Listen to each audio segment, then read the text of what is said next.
Hi, welcome to Monday evening 6:30 live session.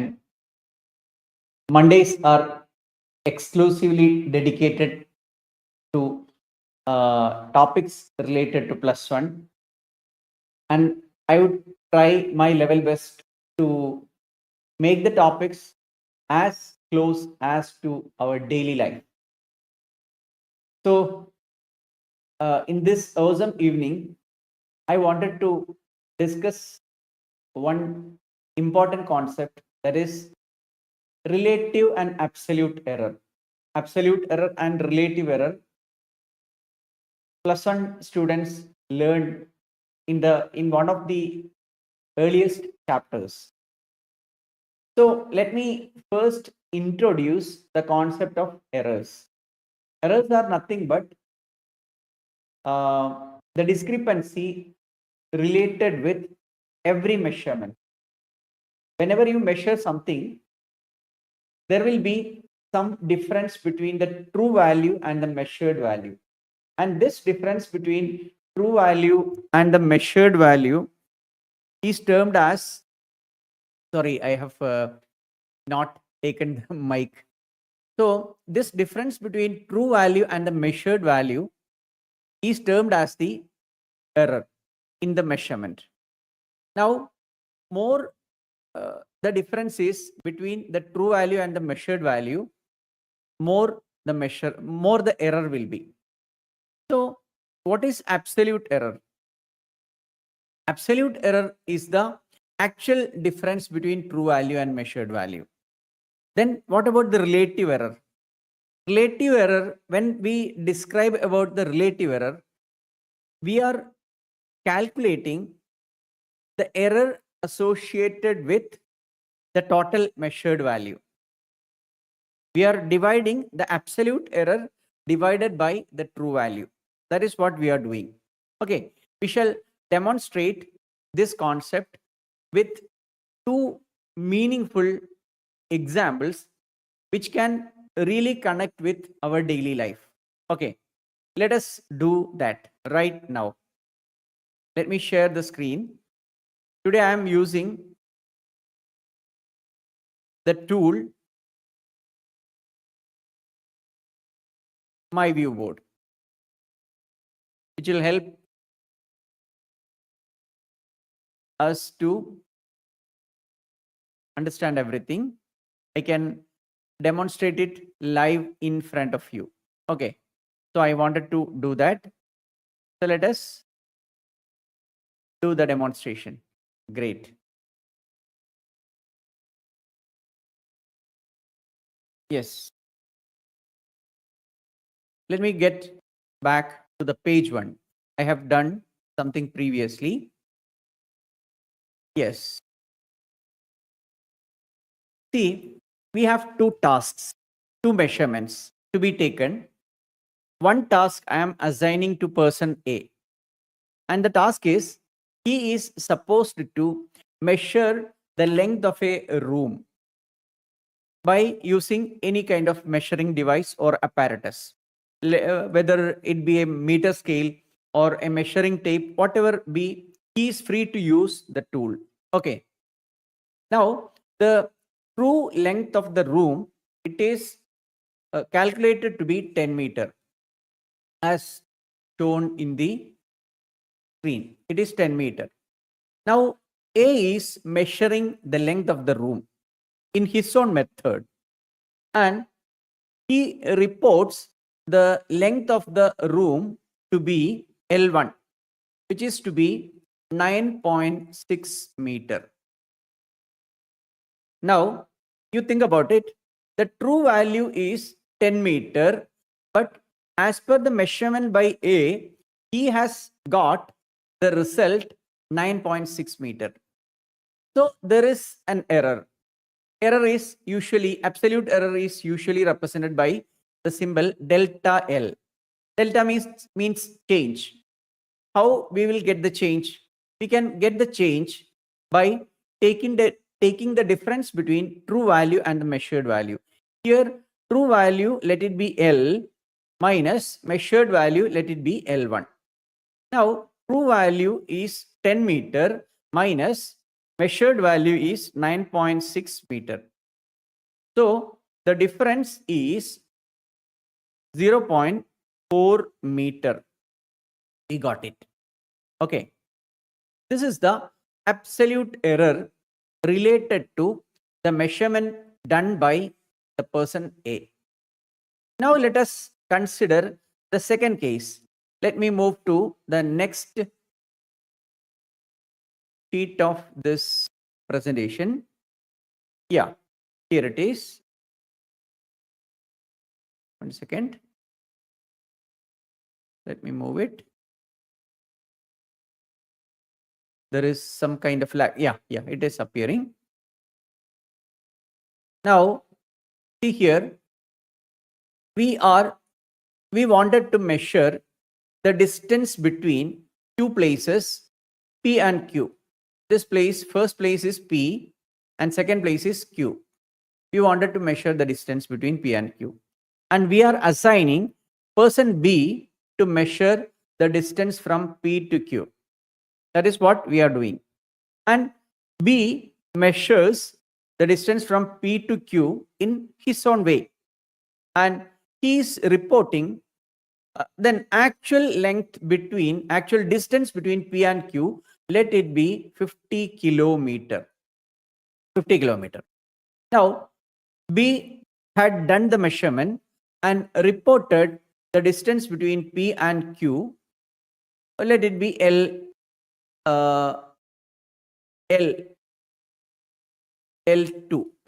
Okay. Or let me use another symbol, that is capital L. Yeah, that will be better. L1 to be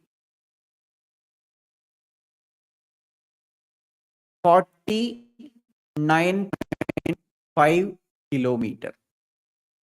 That was the measured value by B.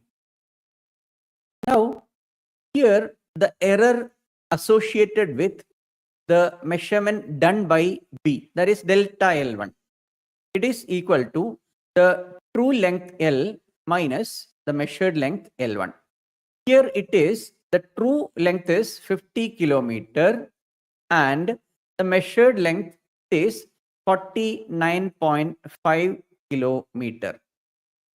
And by doing the calculation, we will get that it is 0.5 kilometer or 500 meter. Now the question here is, which measurement is better? Whether the measurement done by A, let me change the color. Measurement done by A has an error of 0.4 meter only. But for the measurement done by B, the error is found to be 500 meter.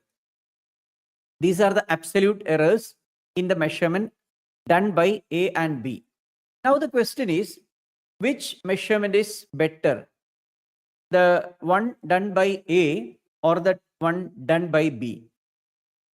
In the first measurement, the error associated is 0.4 meter only. But in the second case, the error associated is 500 meter. So normally, under normal conditions, students simply think that, see, here error is 500 meter. Here the error is only 0.4 meter. So obviously, the measurement done by A is better. But before arriving any decision or any conclusion, let us consider the reverse situation. What is the reverse situation? We are considering if we interchange the persons to do the tasks. That means we are assigning B to measure the length of the room and we are assigning A to measure the length between P and Q, the distance between P and Q. Let us go with that particular calculation. Now let me take the next sheet for easiness of the calculation. Yeah, here it is. There is some slight lag. Yes. Now it appears. Now let us take the case of A. We wanted to assign A to measure the distance between P and Q. So before that, we are doing some kind of calculation here. See here, A measured a room of length 10 meter and he made an error of 0.4 meter. Now, if he if he would measure a distance of 100 meter, the error will be 4 meter. 0.4 into 10, that is 4 meter. If he measure a distance of 1000 meter, the possible error will be 40 meter, which means if A is measuring a length of 1 kilometer, he would have made 40 meter of error in 1 kilometer. So if he is measuring 50 times 1 kilometer, that is 50 kilometer, he would have made an error of 50 times 40 meter, that is simply 2000 meter. That is how much it will be? That is 2 kilometer. So he would have reported 48 kilometer instead of 50 kilometer, which is the true distance between P and Q. Okay. Now we shall consider B measuring the length of the room whose true length is 10 meter. Now let us consider this. See, B, as per considering the measurement done by B, by measuring 50 kilometer, B made an error of 500 meter. Now, in that case, dividing both sides by 50, that means on LHS we will get 1 kilometer. On RHS we will be getting 10 meter. What does it mean? If B was measuring a distance of 1 kilometer, he or she would make only an error of 10 meter. And we know that 1 kilometer is nothing but 1000 meter. So if B were permitted to measure a length of 10 meter, you divide LHS by 100. Similarly, you need to divide RHS also by 100. Now, on LHS, you will be getting 10 meter. If B is measuring 10 meter, the corresponding error will be only 1 by 10 meter, or it is equal to 0.1 meter. So, what does it mean? If B was measuring the length of the room of 10 meter, true length 10 meter, he or she would report the value 9.9 meter. A had reported 9.6 meter. Now you decide which measurement is better, whether the measurement done by A or the measurement done by B. Absolutely, or without any doubt, any second thought, you can arrive the conclusion that the measurement done by B is much better. Now, here is the importance of considering relative error or percentage error rather than absolute error. Absolute error shows or reveals that how much error happened in the whole measurement process. But relative error discloses how much error happened while measuring this much of distance. There is a comparison or relative thought. And we can easily convert that into percentage as well. For example, in this particular case, let me reduce the size of the screen. Sorry. Yes, let me come to the case of A. Here is the case of A. We will take the case of A again. Let me change the color for your convenience. Let me get yellow. Now you consider A made an error of 0.4 meter and he measured 10 meter. So this is the relative error. When you multiply this relative error with 100, you will get the percentage error. What will be the result? See, meter cancels out. 10 cancels in 100 one times. So 10 times 4, 0.4. What you get? 4%. 4% is the error happened in the measurement of A. Now you consider the measurement done by B. What about the measurement done by B? See, the error made by B while measuring 50 kilometer was only 500 meter. So the absolute error is 500 meter divided by measured value is 50 kilometer. That is 50,000 meter into 100. You will be getting the percentage error. Meter cancels out. Then 2 zeros here, 2 zeros here, 5, 5, and again 2 zeros here also. So everything got cancelled. We are getting 1% only. So here the error happened with the measurement done by B is only 1%. Let me reduce the screen. Okay, you are able to see everything in one place. See, here the measurement is 4 times more in the case of measurement done by A. Okay, now let me stop sharing this. So we need to apply this in every walks of our life, in our day-to-day life. Let me explain this with some valid example. Let me stop sharing this. Let me come back. You think about a practical situation. Suppose we are moving to a local supermarket for our weekly purchase. Okay, we got the trolley and we selected the items, groceries, vegetables, and everything. And finally, we came to the billing counter. It is a local supermarket. Imagine that it is a local supermarket, and the owner of the supermarket himself is present at the billing counter. He is the decision maker, and he knows very well that you are a regular customer at that particular supermarket. Okay. Now, he entered everything you bought, and the bill has generated. And the bill amount is, let us imagine that it is 2004 rupees.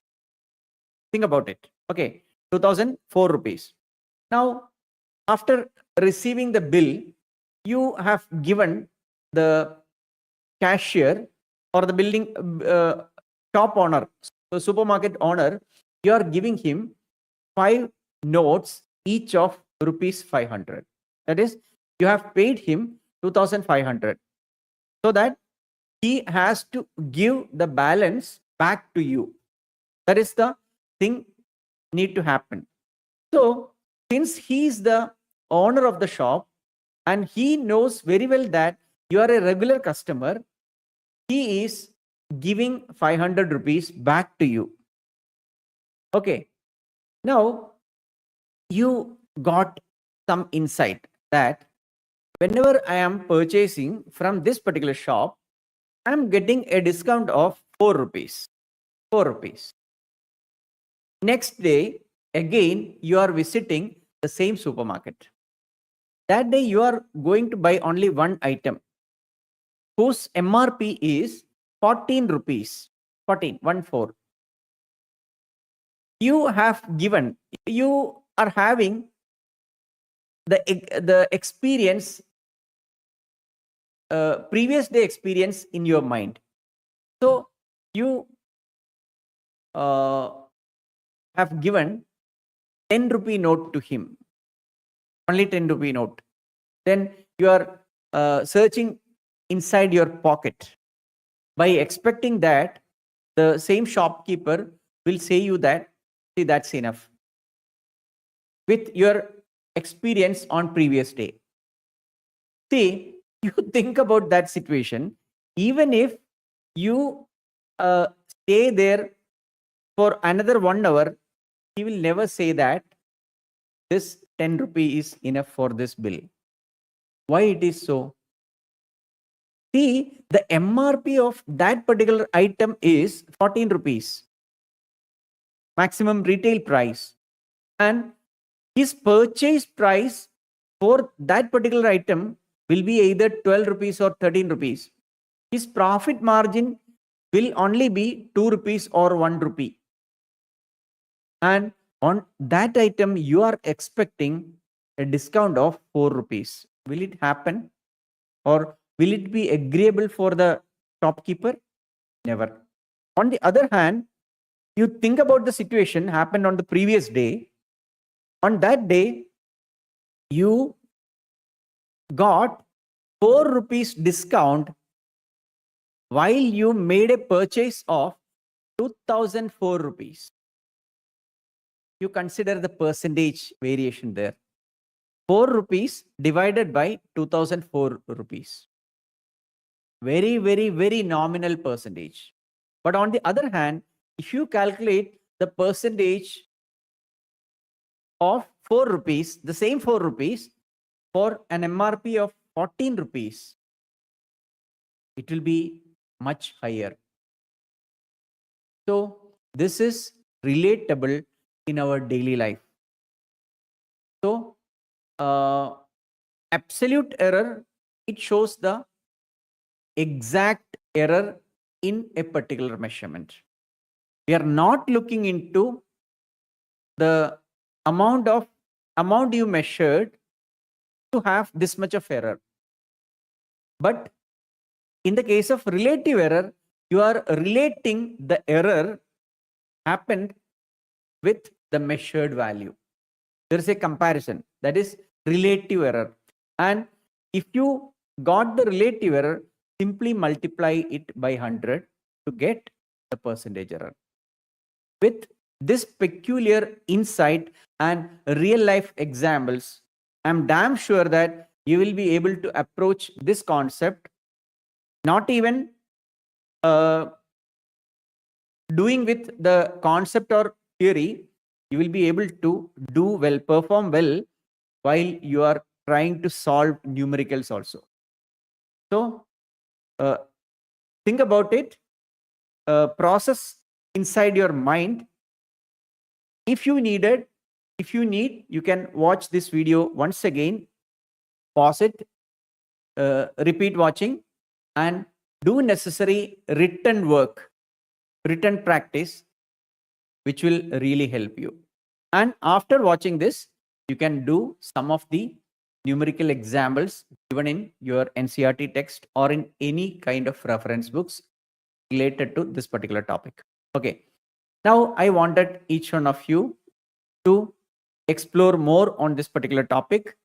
We will be having discussion on some similar topic in the upcoming session. Every Monday and Thursday, I will be handling +1 topics. Every Tuesday and Friday, I will be handling +2 topics. Every Wednesday and Saturday, I will be handling high school topics. And all these live sessions will happen at 6:30 p.m. sharp. And on Sundays at 10:30 a.m. in the morning, I will be appearing live with a general topic applicable to any class or any people. I will be discussing various topics related to daily life and physics as well. Okay. Now, if you want to attend my free webinar, I have given the link in the description. You can register for my free webinar through the link and attend my free webinar, where you will get deep insights related to the strategic way of learning physics in a meaningful way to become a topper among the top 2% in the whole country. That's it.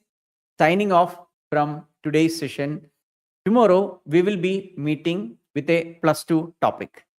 Bye.